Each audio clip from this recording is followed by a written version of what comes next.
We begin our first track in Hall A. It'll put the spotlight on retail trends and market intelligence. Retail trends will focus on the impact of the convergence and acceleration of technology and the maturing mobile consumer on overall retail, along with consumer insights and store design. To make the presentation, I'd like you to put your hands together and welcome Erica Ng, Senior Editor, WGSN Insight Asia Pacific. I'd also like to introduce two gentlemen who will be with us right here and to guide the discussion later when it's open. We have Mr. Bejan J. Barucha, Head Retail Operations, Shays Luxury Retail. Mr. Bejan Barucha, if you could just stand up. And could we have a round of applause for Mr. Bejan Barucha? And we've got Mr. Pranay Malhotra. Mr. Pranay Malhotra, where are you? Okay, he will be joining us. He is the Head of Strategic Sourcing and Planning, Arvind Lifestyle. They will help guide the discussion, should there be one, at the end of the presentation. But right now, do put your hands together and welcome on stage, Erica. Thank you for the introduction. And thank you for joining this section. It's always the most challenging one right after lunch, I can tell. My name is Erica, and I'm Senior Editor for WGSN Insights here in Asia Pacific. You may know WGSN as the fashion trend forecaster who tells you what's next in materials, in colors, in styling, in street style. And yes, that's what we do, but we also do a lot of analysis in consumer insight, in retail strategy, in marketing, communications, and visual merchandising under the insights team, and that's where I work. I'm very excited to share with you two of the major global retail trends that we've been tracking. And trend forecasting right now we're seeing is ever more important for retail. Here's why. Last week, I was just in World Retail Congress in Dubai, and the chairman for Macy's, Terry Duggan, summed it up very well. He said, "This is an exciting time for retail because our back is against the wall." And that's completely true. If you think about traditional retail, it used to be about the 4 Ps. Or even maybe just the 2 Ps, just product and place. You put a bit of creativity in people and promotion, and you've got a retail business. And then you scale it up by distributors or franchisees. But now this complete business model, as we've heard this morning with a lot of the presentations, has completely changed thanks to the consumers, who are more empowered thanks to mobile technology, social media. And for retailers, now it's about meeting the consumers when and where they want to buy from you. It's about anticipating their needs and giving them what they want whenever, wherever. It's about making them feel special with personalization, customization. And that's where trend forecasting comes in. Two trends that we're going to look at today will both start from a macro picture of a change in consumer mindset.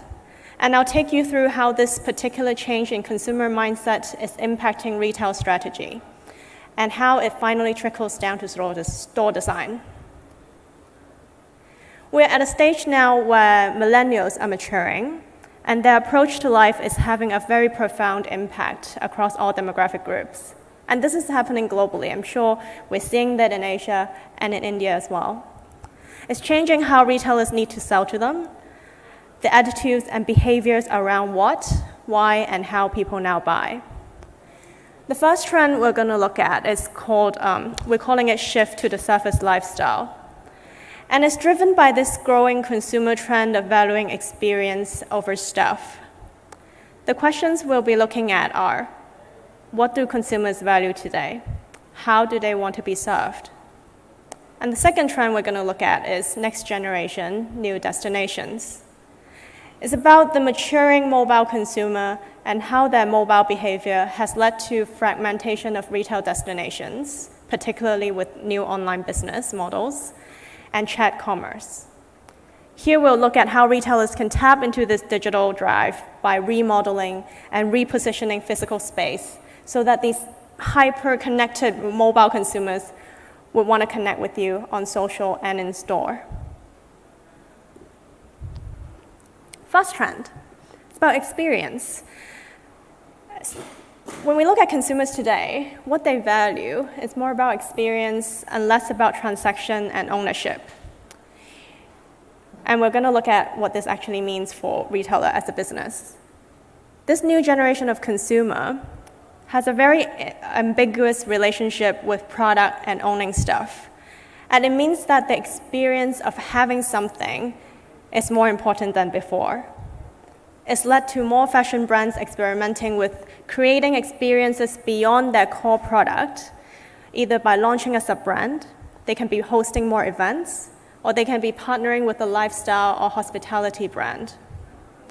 It's about going to where the customer is, and it's very well outside of fashion a lot of the time. And the fact that consumers value experience such as food and travel over shopping.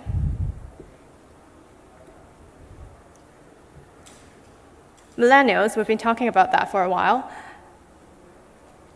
I'm also a borderline millennial, near the top end, and I can tell you we are a generation that have lived through a financial crisis. We're undergoing lifestyle changes that include, I don't want to take on any debt, I don't want to overspend my credit limit, I have a forever shrinking amount of living space. I have a very fluid relationship with product because I can't buy them all, I don't have enough money. Just to make this point very clear, it's a global trend, and this generation, my generation, is also known as Generation Rent. In just 9 years' time, 60% of those living in London will be renting, and young people will be the majority of it. In the US, home ownership rates have been falling for the last 8 years. And in Asia, young working professionals like me, we are moving into smaller and smaller apartments but paying the same amount of rent. Increasingly, a greater value is placed on the experience and on the service over stuff. Look at what people are sharing on social media. Look at Instagram, Facebook. What are you liking? Is it people carrying products, carrying a Chanel bag, or is it people going to yoga classes, having a good meal with their friends? When we see experience taking priority over ownership, we see a potential in brands experimenting more with how consumers can discover and experience their products. I want to share some statistics from a global survey by Nelson. 68% of online consumers are willing to share or rent their personal items for payment. 66% are willing to use the products or services from others in a shared community. Now, interestingly, Asia-Pacific consumers are the most receptive to share communities, with the highest percentage of willingness to share their own goods. On the screen is the top product categories that they're willing to share, and it's possible that this generation and the next, they are rejecting ownership, and they will look at older generations and wonder, why do you buy so much stuff? Why do you have so much stuff in your room? So, this change of consumer mindset, this change of consumer perception, what does it mean for retail? It's about serving up a curated selection of products that speak to this particular group of consumers, giving them the flexibility to try, to discover, and share new products. An obvious example is Rent the Runway. Now, they've just expanded their offer beyond loaning designer clothing for occasions, and they're now experimenting with an unlimited subscription service. Unlimited gives subscribers access to their entire inventory for a flat monthly fee. Subscribers can have up to 3 items at a time, which they can keep as long as they want, as long as their membership is going, or they can switch out for newer pieces whenever they want to. Now that means consumers can rent a coat for the entire winter season, as well as a dress for a wedding that they're going to one weekend. Or they can try out items that may be fun for a while, but they don't want to buy into long term. In Asia, we see similar fashion startups, which are gaining a lot of investor and press attention, but a lot of them remain niche businesses that are unlikely to make a huge impact in retail. But what's important here is that these companies are selling a new concept of how consumers can consume fashion, and it's increasingly appealing to this next generation of consumer who prefer to rent and share. So we have a customer that's less interested in owning stuff, and this is further complicated by the millennials being the most anxious generation. the challenge of living in an affluent society that's too little time and too much choice. Something that may resonate with many of you as busy shoppers, busy consumers, is this notion of eliminating choice from the purchasing process. H&M launched a Mark Zuckerberg collection April 1st last year, especially for those consumers who just are overwhelmed with options. They just want one less thing to think about in the morning. It's an April Fool's joke collection, and it featured 7 gray t-shirts and 1 pair of jeans. That's all. Now that H&M campaign is a joke, but in real life, we're seeing consumers who want to be served in that way, who want a curated selection of products brought to them. An example is Yazhou. They are making getting dressed a very simple equation for its target of tech professionals, offering them outfit bundles based on live events such as a work meeting, a date, or after-work drinks. And it builds on new services in the menswear space we're seeing globally, like Thread and Trunk Club, that offer curated selection based on customer taste. Again, these are niche businesses, niche online businesses, but they have the potential to steal market share, as the more personalized services cater to those who are frustrated by too many choices. Retailers will need to provide similar services or collaborate closely with these operators, which have the capacity to further disrupt and fragment the sales distribution. Continuing along this theme of managing choice and creating that service experience, I want to talk about Sephora's Play boxes. Now, you're probably thinking, yes, subscription boxes, so what? The thing that we like about this is that you get a Play Pass inside the box, which is a voucher for in-store expert advice on product use. It's a really clever way to bring customers into the store, and that's something that online competitors cannot do, or even competitors with a smaller store network cannot do easily. Adidas also entered the subscription space with the launch of Avenue A in the States. For $600 a year, customers can receive a quarterly delivery of seasonally appropriate items. Some are available in stores, but others are limited edition or exclusively distributed via this Avenue A subscription. The reason that we find this interesting is that this is the first example of a subscription service from one of the major sportswear brands. These boxes are locking consumers into one brand in the ever more competitive activewear space, and in a space where there are a lot of brands doing similar things. And it's not just sportswear, if you think about it. In a lot of product categories, we're seeing more and more brands doing similar things.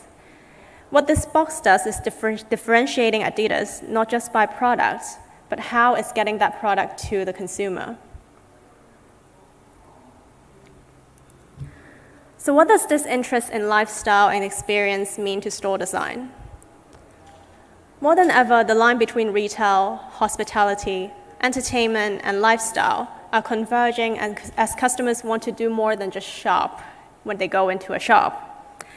On WGSN, we've been profiling new consumer lifestyles within our Insight section, and we've recently looked at workspaces, the desire to do stuff rather than buy stuff when you're in a shop, and the trends of food and fitness, sharing, and posting when you're in a shop. This is where consumers are at. And with this blurring of lifestyles, you have to expect this to come into store and influence the store environment, as we'll see in some of the examples here. We'll begin with work. And we're seeing a rise in workspaces and creative hubs popping up all around the world and in Asia. We're seeing statistics that say more people are self-employed, 4.6 million in the UK, and in Asia, more self-employed trending up since 2011. Whereas before, we've seen entrepreneurs, freelancers, hanging out and working at a Starbucks. Now they're going into shops, they're going to lifestyle, fashion stores. For retailers, it's an effective way of creating a community of like-minded people who are loyal to your brand and who wants to be seen working in your space. This example is furniture retailer Heels, and they have collaborated with Forge & Co. on a new social workspace and cafe in London. The co-working space is open to everyone, and it contains 14 individual desks, which can be rented out on a monthly basis. This is an example in Hong Kong, and it's from car maker Infinity, and they just opened an Infinity Lab, a co-working space, again, in their showroom, and the idea is budding entrepreneurs can go in for free and work there, share their startup ideas. They also host talks by local business people for people to share and build communities. Another example looking to create a more meaningful presence. You may be able to guess what brand this is just from the picture. It's Apple Store. And this is actually 15 years after they unveiled their first retail store. This is their new concept store in San Francisco, and it aims to serve as a model for all future Apple stores and how it will look around the world. A complete overhaul of its approach to retail, with a greater focus on community and entertainment. The brand says, we are not just evolving our store design.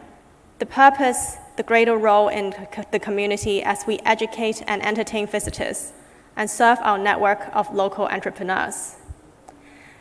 In the store, there is innovation spaces. There's a public square where there's free Wi-Fi, there's seating, it's open 24 hours a day, and there's an educational space where they'll host talks, sharing sections regularly called the forum.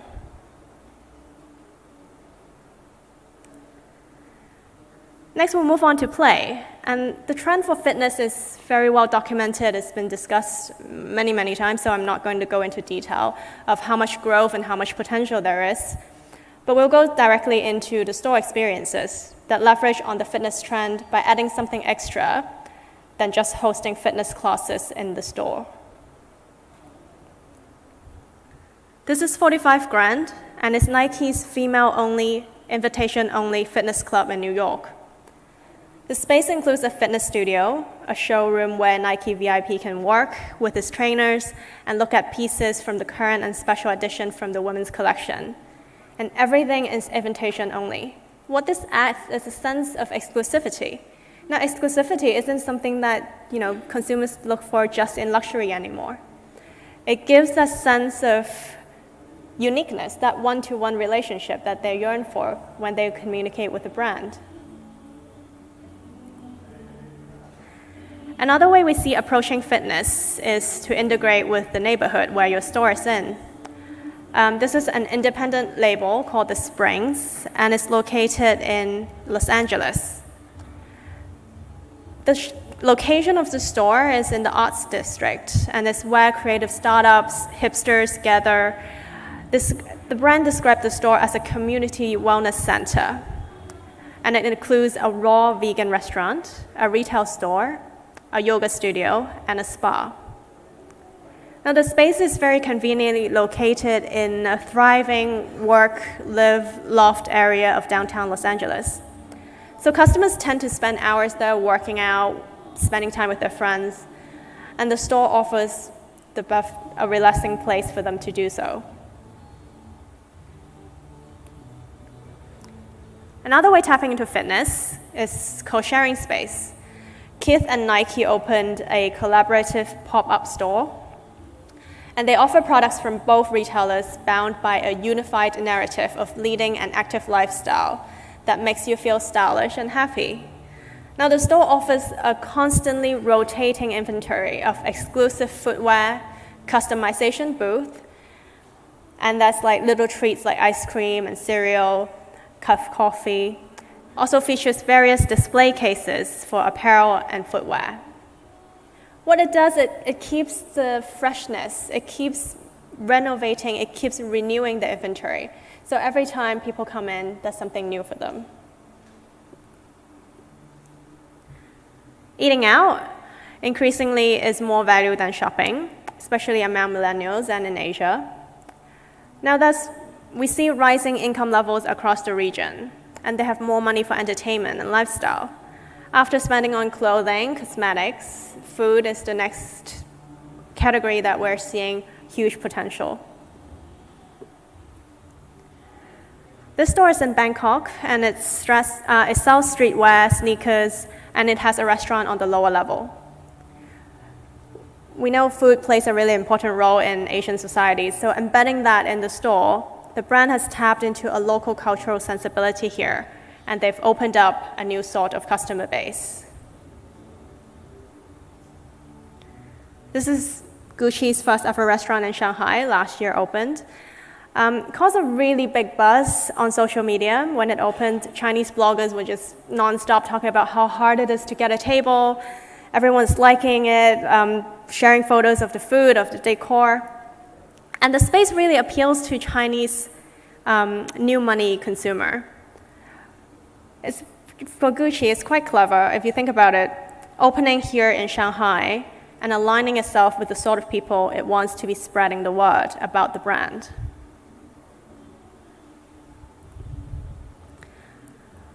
A more recent example is Cadillac House in New York, which opened to public late last year.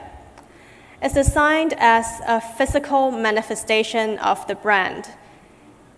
The space is part coffee shop, part co-working space, part art gallery, and part fashion pop-up. There's some Cadillac cars in there too. It also hosts rotating events and exhibitions throughout a partnership with art groups and art magazines. There are Cadillac staff on hand to answer questions about products and the brand, but the space isn't designed to sell cars. Instead, it's about attracting people to the brand, using the space as a means to create a dialogue with your consumers. Cadillac's Director of Marketing, Melody Lee, says, while Cadillac products is featured prominently, the house is more about placing the brand in the heart of art, fashion, design, film, and community. It's about Cadillac finding points of intersection for the brand with our customers' passion and interest, and being the brand that helps them pursue these interests. The challenge is to make it so someone can actually see themselves in the product. And if you think about it, how can brands align themselves with all these interests that's outside of their core product categories? So lifestyle interests are changing, and a meal at a buzzy restaurant like the Gucci example in Shanghai is becoming kind of a status symbol, and it's what people are liking and sharing, and it's what get people talking. Arty shots of dishes posted on sites like Instagram and Facebook, they've become a currency for what is cool. So this is a fun video that I want to quickly share with you, and how restaurants are getting into social media. The Carmel Winery is the largest and oldest winery in the country. But the brand had lost some of its luster and was looking for a way to reconnect with a new generation of consumers, youngsters who experience food through the lens of a smartphone. In order to do that, we created for them a unique and unforgettable experience. Foodography, a series of gourmet dinners based on a menu built around wine, and a set of specially crafted first-of-a-kind dishes. The Limbo, with its high backdrop designed for shooting still photography and cutting out background interference. The 360, a revolving platform designed for shooting beautiful video footage. To heighten the experience even more, we recruited the country's best food photographer to conduct a live smartphone photography workshop during the dinners themselves. And experience the brass of the Israeli culinary scene were quick to sign up for. Within minutes, the FDGR hashtag became a trending topic on Instagram. Okay, you get the idea. So basically, it's an example that shows you how far some of these businesses are going to wow and to connect with the social media generation. And finally, on this section, this is the new Milan flagship from Dolce & Gabbana, which just opened during Milan Fashion Week. And it's designed as the brand's new experience space. Now, the brand says the opening marks the end of its traditional store philosophy of uniform formats, standardized strategies. Instead, it's moving towards a new formula where experience and storytelling is the focus. Domenico Dolce said, the fashion system is going through an evolution. Many customers are traveling a lot. One day they're in London, another day in Milan. And if you have the same store in London, exactly like Milan, with the same clothes, It's like deja vu for the customer. Customers want more than just goods, more than just clothes and accessories, and they long for experiences in different places and a point of view from the brand. D&G is planning to open more experiential places around the world, and each of which will be uniquely designed to reflect the location of the store and the local customers, as well as providing a different perspective of the brand to international clientele. One of the architects who worked on the Milan store from Curiosity, for the design firm, said that more and more brands will reconsider their retail strategy this way. When everybody's talking about experience, how many places do you really feel the unique experience? Every retail space is the same, basically. It's hanger and shelves. The time has come when everybody is going to start jumping to do something really unique. So just a quick wrap-up of the first trend we've looked at. Consumers' relationship with product is changing. You can borrow it, own it for a while. You can pass it on, share it, trade it. It stems from people not wanting to have a lot of stuff, from a shrinking living space and changing lifestyle aspirations. It taps into the idea of access versus ownership, a trend that's totally changed how we experience music, if you think about it, and now it's impacting physical items like retail too. It's the experience of owning an item. It can be a very brief experience, but it's the experience that appeals to consumers. We're seeing a future where consumers will see owning stuff as a burden. The next generation of consumers is willing to outsource responsibility for product choice whenever it suits them, if it saves them time. The new rules of retail engagement blurs the line between hospitality, entertainment, and lifestyle. And we're seeing retail spaces bringing all these different experiences beyond fashion together to appeal to the consumers whose interests lie much beyond fashion. So the next trend, we're looking at next generation, new destinations. As retailers, you know that it's actually getting harder to get people to spend time in your stores. It can be online, it can be mobile, it can be your physical store, but there's just so much new competition coming up every single day. The retail industry has talked about the shopping journey being more fragmented than ever. And we've seen this with the media industry when digital came in and they split consumer attention into tiny little pieces. Now the same is happening with retail too. There's so many new attractions fighting for consumer time and attention. And as a retail destination, be it a shop, it can be online, it can be a mobile app, you're against a very, very tough competition. Some quick stats. Consumers are spending 1 in 5 mobile minutes on Facebook and Instagram. And just 5 apps account for 88% of the time they spend on mobile devices. None of these 5 apps are branded. They're social media apps, chat apps. Maturing mobile consumer group is led by millennials, but their impact is quickly spreading across most demographics.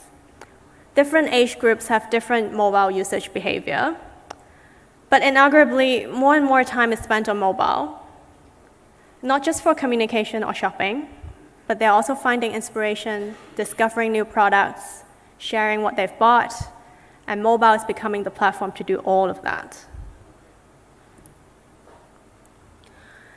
What we see as the direction for retail, as I said, has already happened in the media and publishing industry.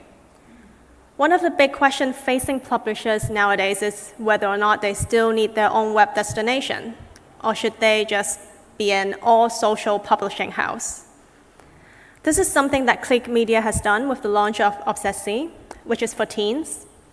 And it comes to targeting the next generation of consumers. The CEO said Gen Z are not visiting .com. The web page serves as nothing more than a simple holding page, as you can see on the screen. And all the content, instead, lives on social media only. They're dispersed across 10 social media accounts, but there's no .com presence. What does this mean for retail? It's brought about a completely new competitor set for traditional retailers in the digital space. Besides the Amazon, the Alibaba, we're talking about startups and even individuals that can fill a niche with specific service offering. They can be very influential in impacting what people are buying, or even individual can become a shop that consumers can go online or go on their mobile app to shop from. And the bigger question is, if shoppers are not going to your store, and it's so hard to get them to open your app, how do you get to your customers now? How do you create an experience when they're going nowhere near your branded destinations?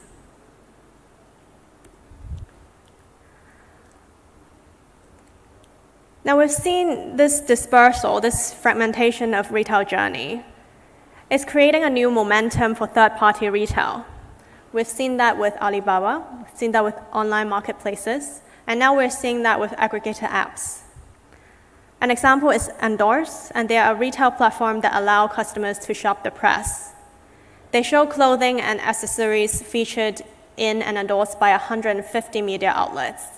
And people can buy featured items, the company takes a cut.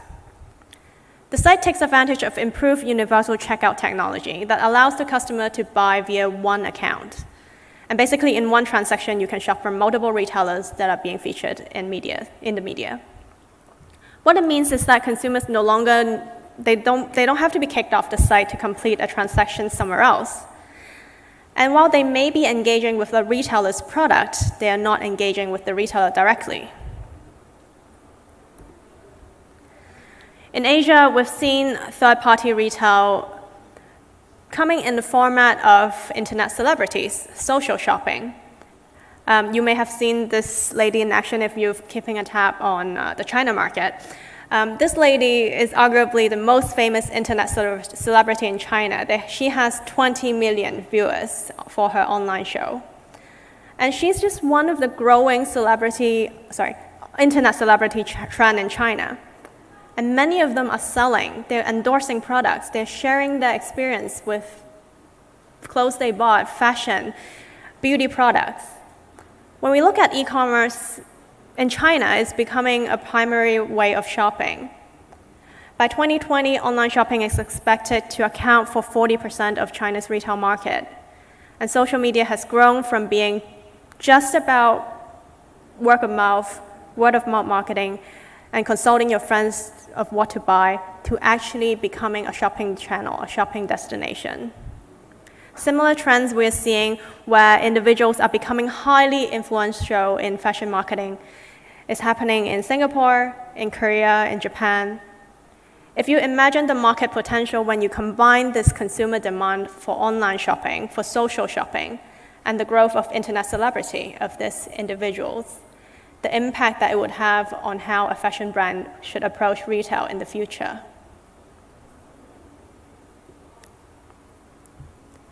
All these new destinations may be moving the brand or the retailer away from the center of the buying experience.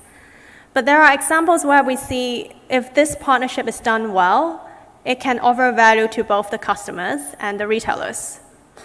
You probably have heard of Thread, UK men's fashion startup that combines the ease of online shopping and humanized individual experience with personal stylists.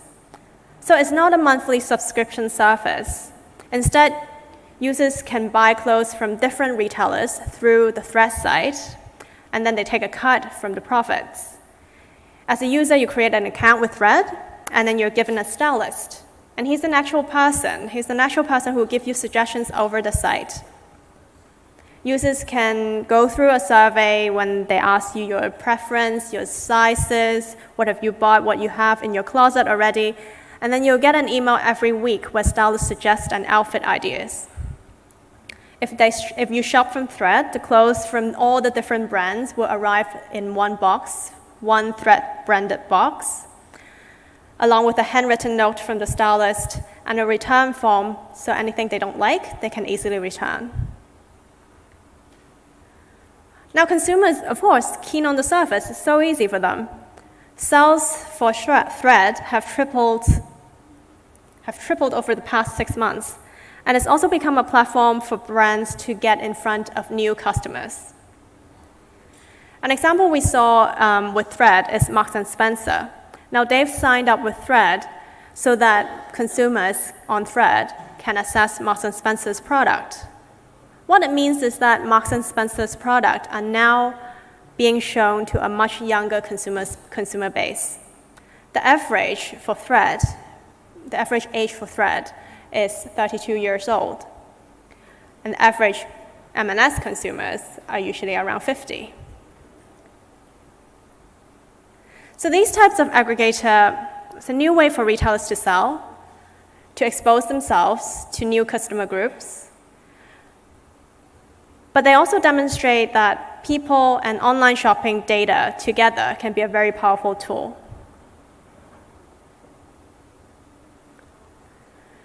And now on to one of the latest hot topic, conversational commerce.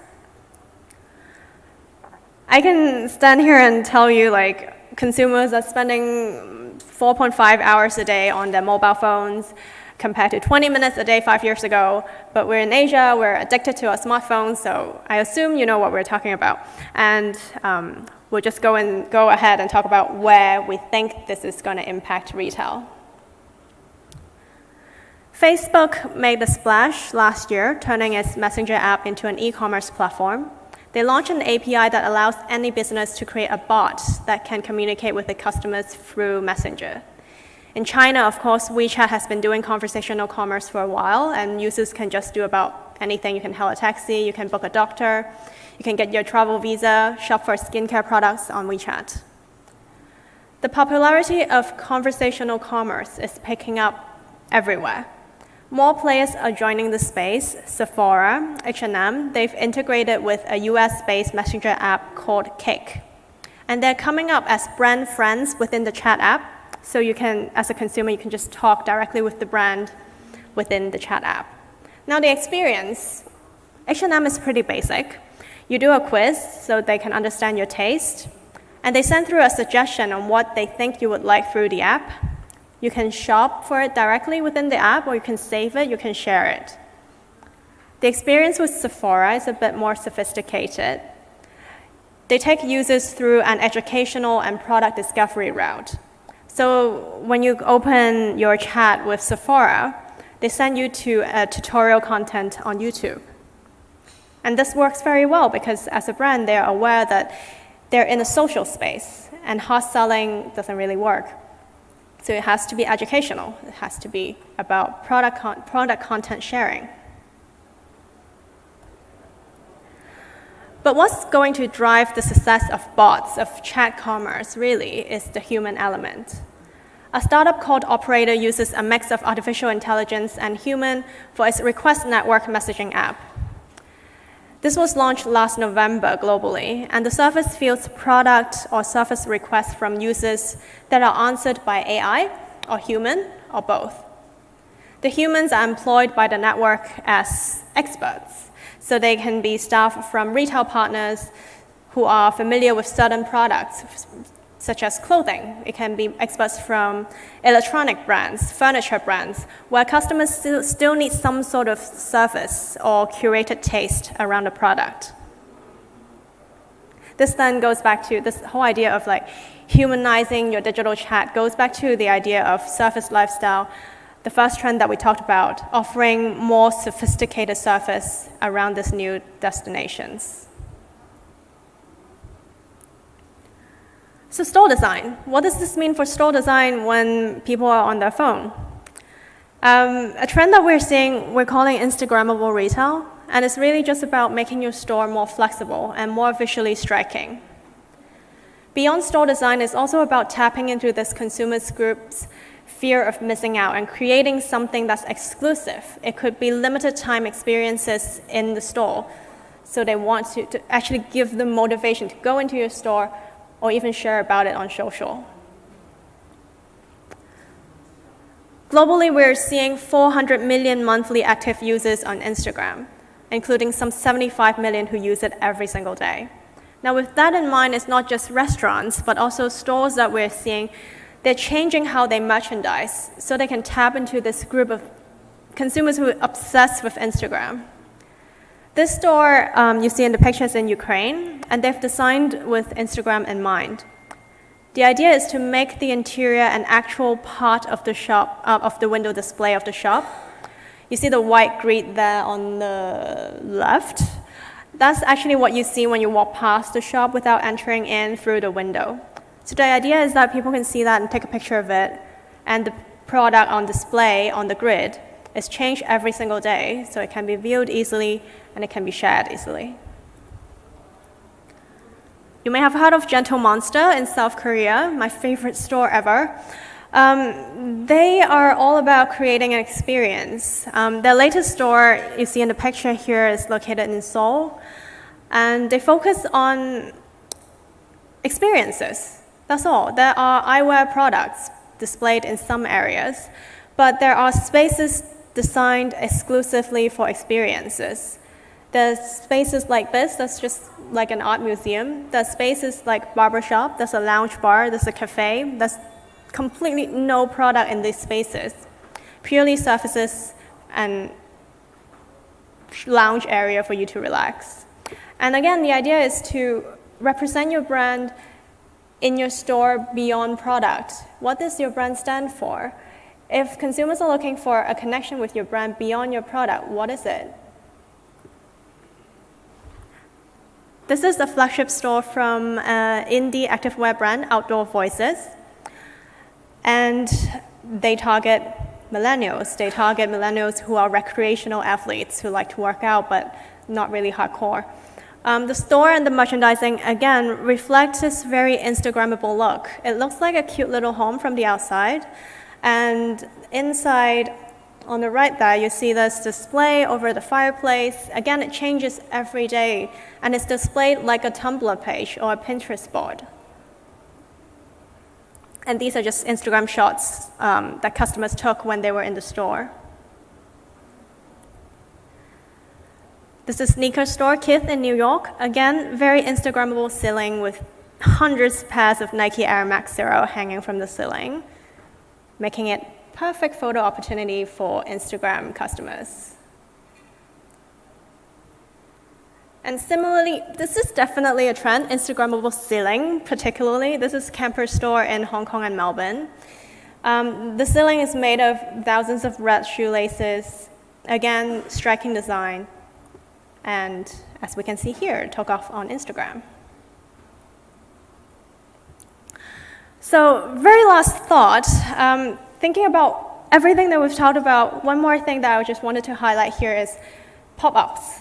We've been seeing pop-ups, like this resurgence of pop-ups around the world, and I want to urge you to think about potential of pop-ups more than just as a way to test new markets, but tapping into consumers' fear of missing out.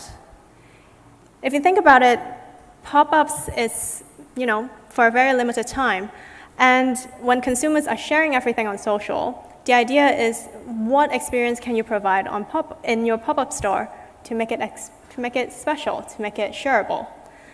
A few examples we have here. This is Michael Kors Lab Concept on Bleecker Street in New York. It's actually a permanent store, so this is a bit of a cheat. But the brand is describing the store as a serialized pop-up shop. What this means is it's not pop-up in traditional sense. It will be merchandised again and again every month, according to a different theme. So every month, you get new merchandise, new store decor. The first was a sportswear theme, so everything was devoted to sneakers, sportswear. And for September, 3 months after, the season after, they revamped the entire store for Fashion Week. The designer said the store is a reflection of the world that we live in now.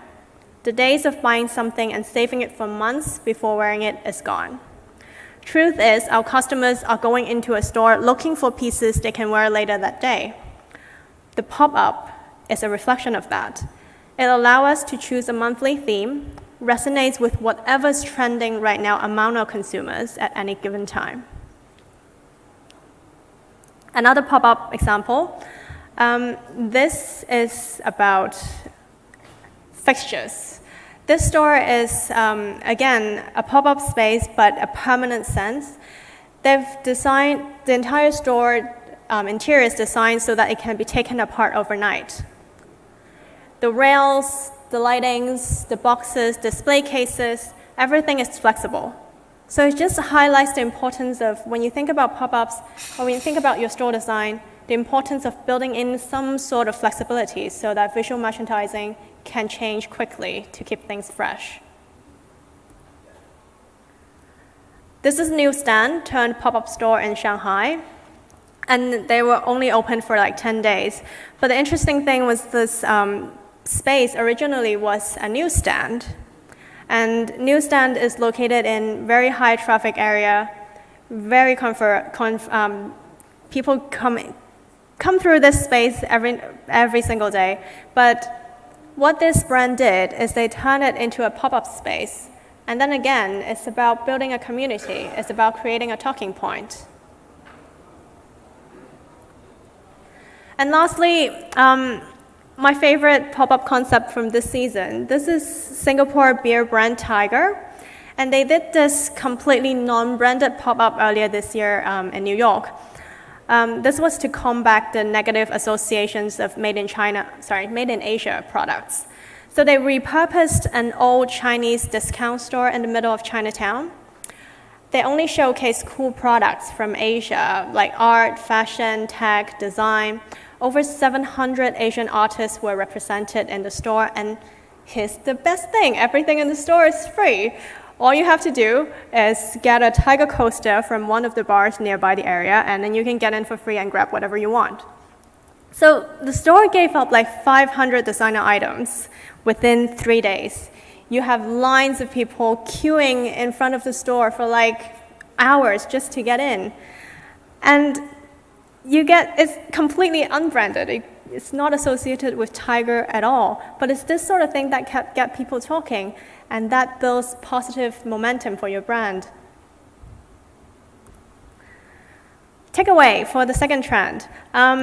New channels, new destination. They are raising questions on how you can create customer experience around your brand. What will make customers want to buy to you? You have to accept that you may have to relinquish some control, especially when it comes to partnering with third-party retailers. But now is the time to put in place all the infrastructure, the pipes, to connect you with all these new retail destinations online. Messaging apps, third-party retail, online influencers, how can you work with them?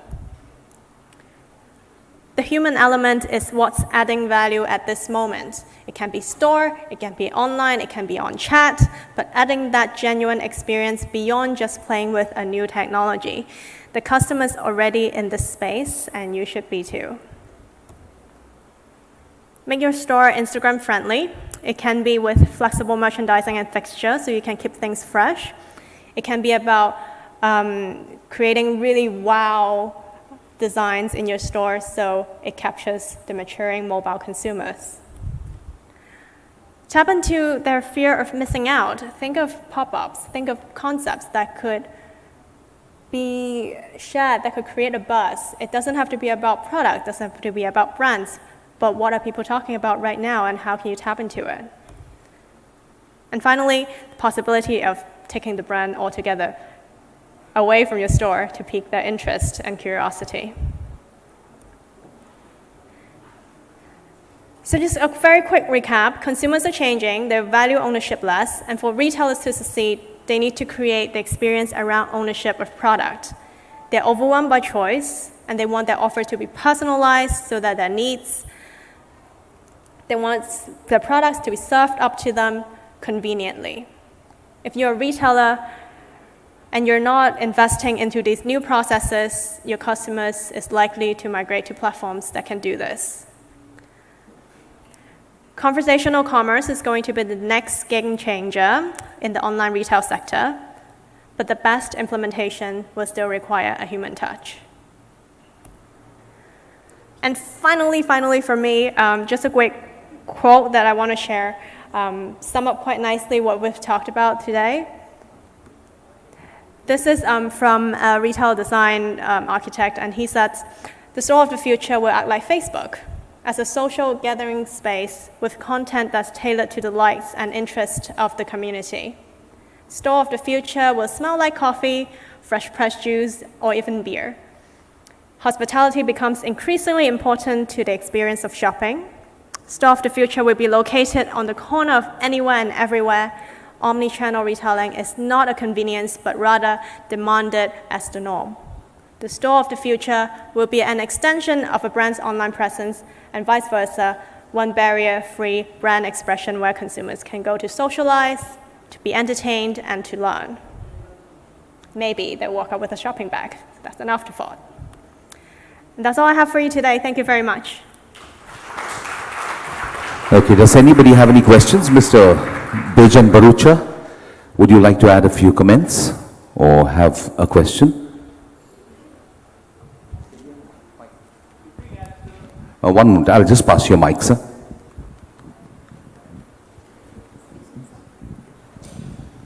Hi. Hi.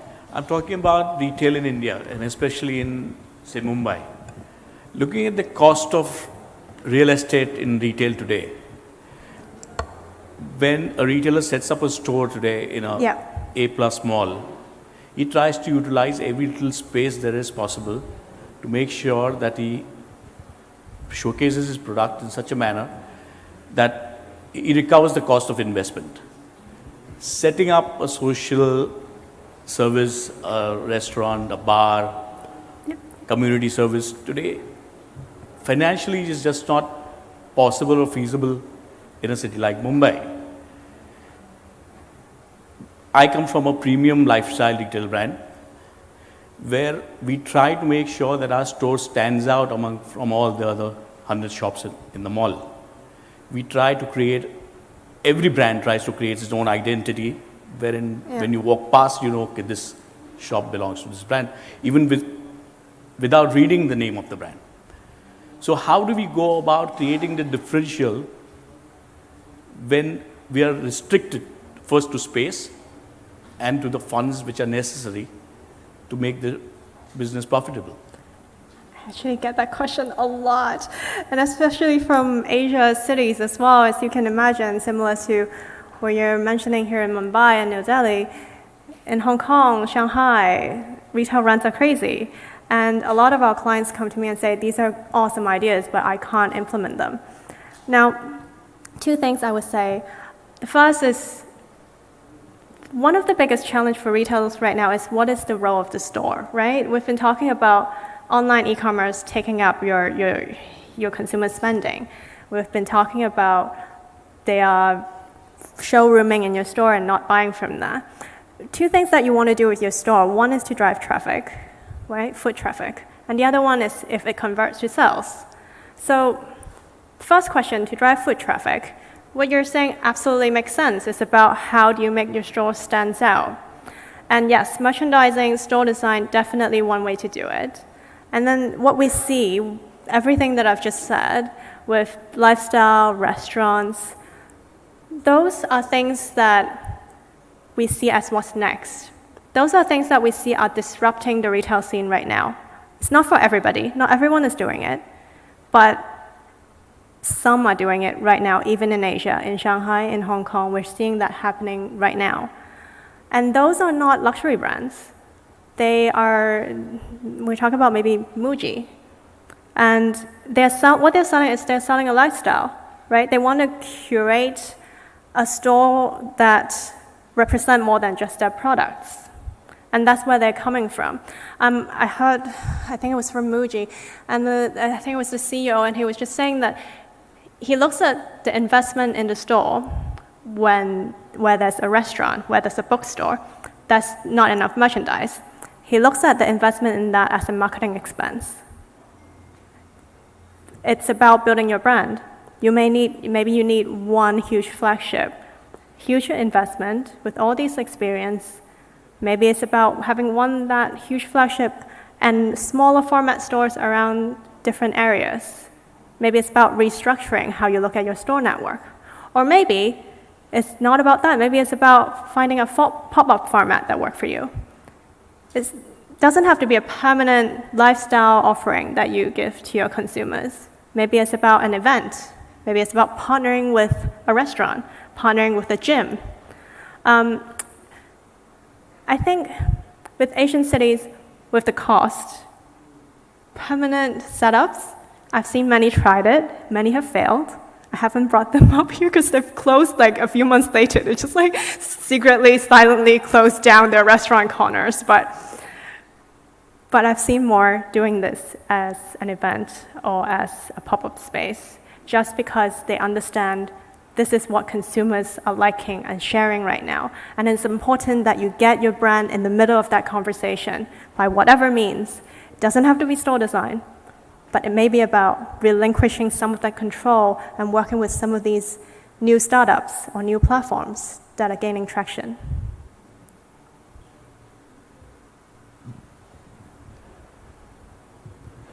Anybody with a question, please raise your hand.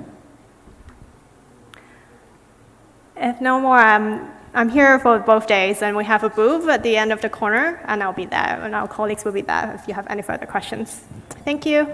Thank you very much. Let's put our hands together for Erica for that very informative presentation.